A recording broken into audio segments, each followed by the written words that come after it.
Kemudian yang kedua, wa'udzubika min adzabil qabr. Aku berlindung kepadamu dari azab kubur. Dan sudah kita jelaskan pada pertemuan-pertemuan kita yang lalu, azab kubur akan datang kepada seseorang walaupun belum pasti dia masuk ke neraka. Ada orang bermaksiat misalnya, suka gunjing orang misalnya. Sebagaimana hadis yang pernah kita jelaskan, waktu Nabi SAW lewat di dua kuburan, beliau berkata apa? Sesungguhnya dua penghuni kuburan ini sedang disiksa. Dan mereka menganggapnya bukan dosa besar, tapi ketahui itu dosa besar. Yang satu tidak cebok pada saat kencing,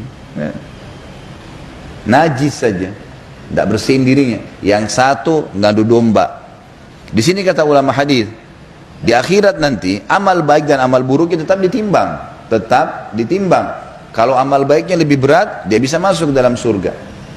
Tetapi azab kubur tidak bisa lepas, harus masuk. Ingat kisah Uthman radhiyallahu anhu, ya.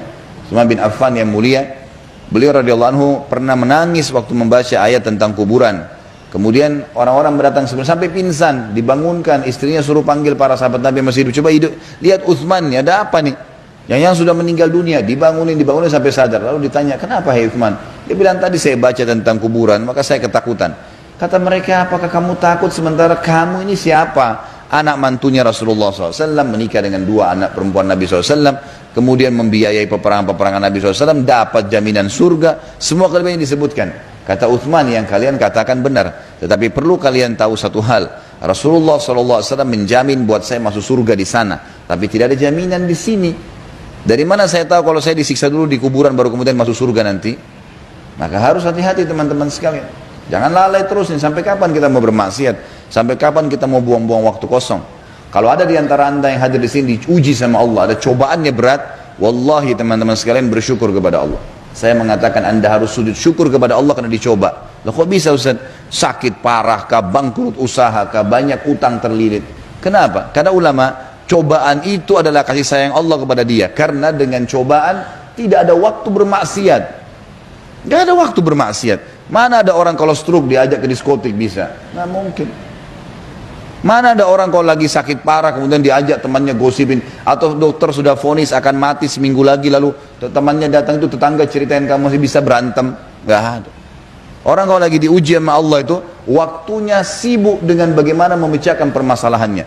Dan pada saat dia ikhlas, dia kembali kepada agama, dia akan dapat jalan keluar. Dia tahu itu adalah peninggian derajatnya, pengampunan dosanya, maka dia dapat manfaat yang sangat besar. Dia dapat manfaat yang besar. Jadi bersyukur kalau datang cobaan sebenarnya, karena cobaan itu akan menyibukkan kita dan akan memangkas panjang sekali umur kita. Yang dikhawatirkan justru kalau tidak ada cobaan ini kita malah habiskan dalam kemaksiatan kepada Allah, dan akan ada konsekuensi pembersihan. Dosa seperti segelas racun, anda tahu itu racun atau tidak, tetap berefek.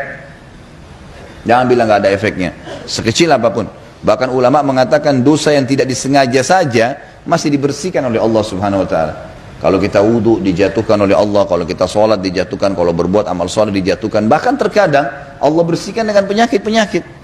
Makna daripada hadis riwayat Imam Muslim, kata Nabi SAW, tidak ada yang menimpa seorang Muslim dari capek, letih, gangguan orang, bahkan duri yang menusuk tubuhnya, kecuali jadi pengampunan dosa-dosanya, gitu kan?